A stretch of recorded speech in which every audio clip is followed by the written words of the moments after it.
Bonjour à tous, bienvenue dans Parlons d'Europe, préparé par la Maison de l'Europe de Tours, Centre d'information Europe Direct. Donc aujourd'hui, nous allons prendre la suite de ce que nous avions fait la semaine dernière sur les élections européennes. Et mon invité est à nouveau Pierre-Yves Mongeal. Bonjour Pierre-Yves. Bonjour. Merci d'être venu pour continuer à parler de ces élections. Donc je rappelle que vous êtes professeur de droit de l'Union européenne à l'Université de Tours. Alors la semaine dernière, je remets en mémoire ce que nous avions vu que cette campagne avait souffert, mais au-delà de la campagne, d'ailleurs, l'Europe souffre d'un déficit médiatique, d'un déficit informatif. Et il y avait un élément qu'on n'avait pas eu le temps de voir, et cette campagne débouche sur ce qui est accusé à droite et à gauche par à des débats bipolaires. On nous a seriné ça. Finalement, quelle est votre impression là-dessus ? Alors, mon impression, je dirais, elle est faite de nuances. On a reproché, il me semble, à Emmanuel Macron et à La République En Marche, ce qui n'est pas faux sur le fond, d'avoir précisément bipolarisé cette campagne, c'est-à-dire d'avoir artificiellement opposé deux camps, c'est-à-dire le sien, les progressistes, et les autres, les souverainistes. Bon, donc il y a une réduction du champ politique, sans doute caricatural, ce qui laisse peu de place en définitive. Soit vous êtes progressiste, soit vous êtes souverainiste. Et on ne peut pas être dans l'un ou l'autre camp. Bon, ça pose question sans doute. Mais il me semble, si on fait un tout petit retour rétrospectif, que dès le mois de janvier, ça restera vérifié. Enfin, j'ai une phrase qui est très nette dans mon esprit, que le premier, il me semble, à avoir crispé au fond la campagne sur cette guerre de tranchées, en définitive, c'est tout de même la France insoumise et Jean-Luc Mélenchon qui va très tôt dégainer son arme rhétorique et politique en affirmant que les élections européennes, c'est un référendum contre Emmanuel Macron.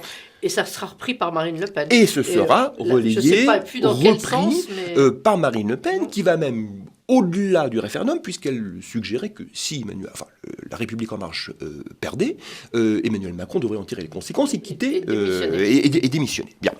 Donc, je dirais que le premier positionnement bipolaire, il est venu tout de même de ces deux partis, et on remarquera d'ailleurs ce qu'on appelle une nationalisation de la campagne. On parlait de tout, sauf de l'Europe, mais bien d'en découdre avec Emmanuel Macron.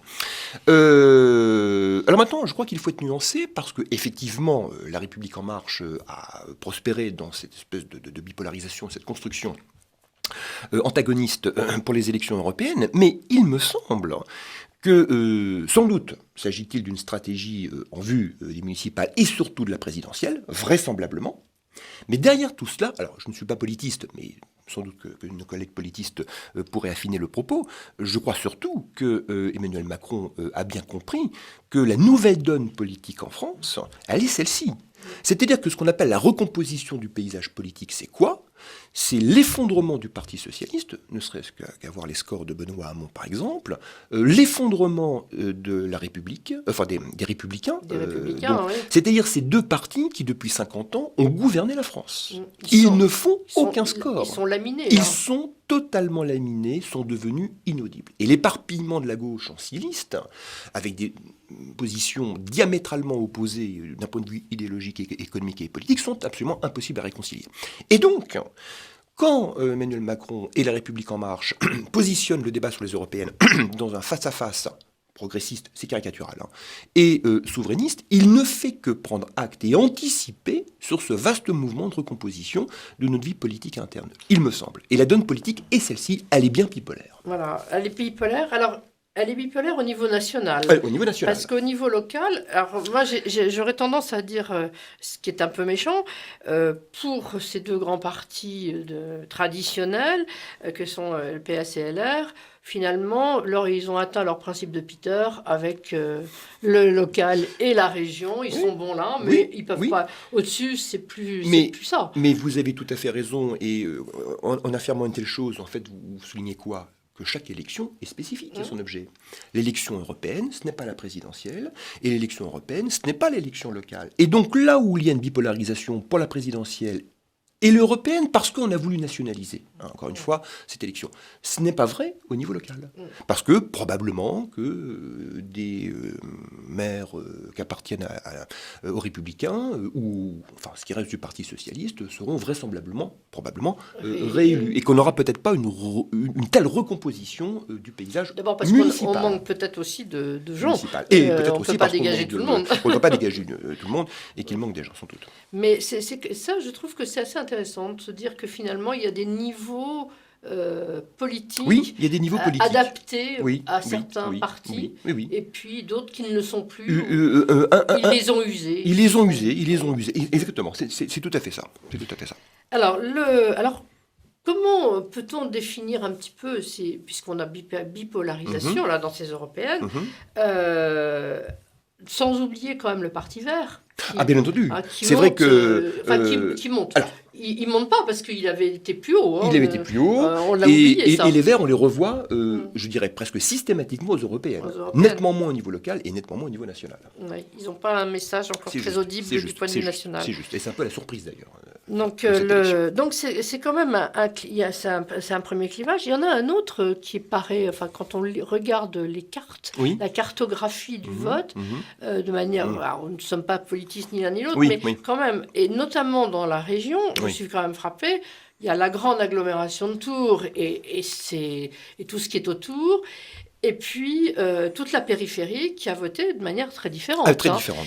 Donc là, il y a quand même quelque chose qui est frappant. Alors, c'est très frappant. Alors, on l'avait déjà constaté au moment de la présidentielle, où il est vrai que les bons scores de La République En Marche et de Macron, on les a plutôt trouvés dans les grandes villes, dans les agglomérations, structurées, dynamiques, fortes économiquement, de gauche ou de droite du reste.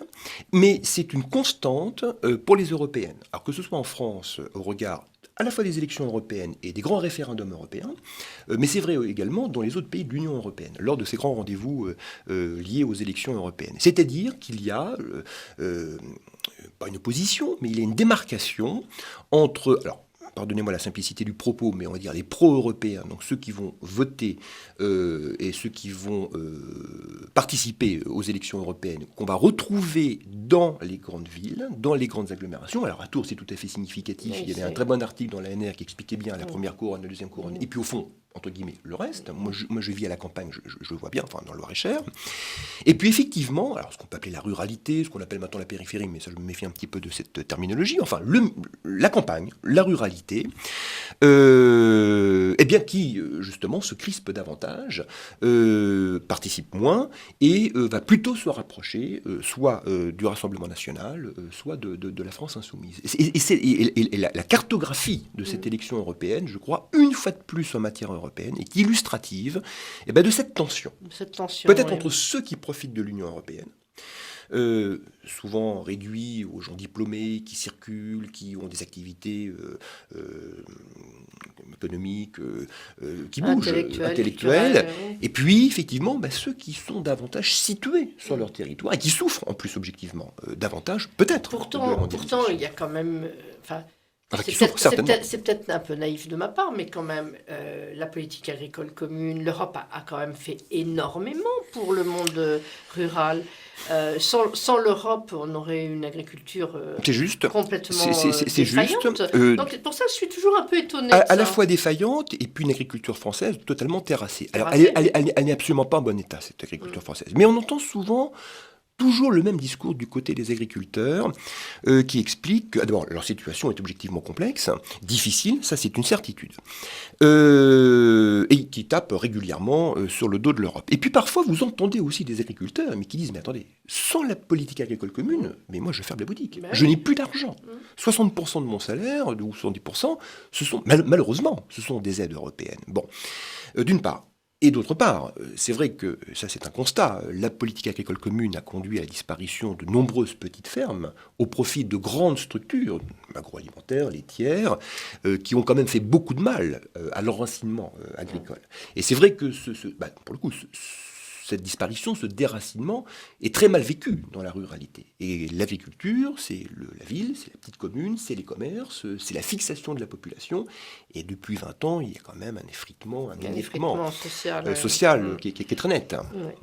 Alors, parce qu'il faut qu'on Oui, avance, oui. parmi les éléments qu'on peut tirer de cette campagne, c'est bien sûr un petit mot sur les sondages qui Oui. se sont plantés, pour dire les choses comme elles sont, ou à peu près, qui nous promettaient... Alors, est-ce que c'était vrai? Est-ce que c'était une politique déterminée de ne pas donner la réalité? On ne saura jamais. Ouais, on ne le saura jamais, mais... Alors, est-ce que c'est une stratégie qui permet de faire une sorte de surenchère Mm. et puis crainte du Front National, du Rassemblement National, pour des raisons idéologiques. Donc on le met très très haut dans les sondages de façon à provoquer une sorte de réaction républicaine. Je Oui, caricature à outrance, mais vous comprenez mon c'est un propos. peu le... Alors, on ne sait pas quelles sont les intentions.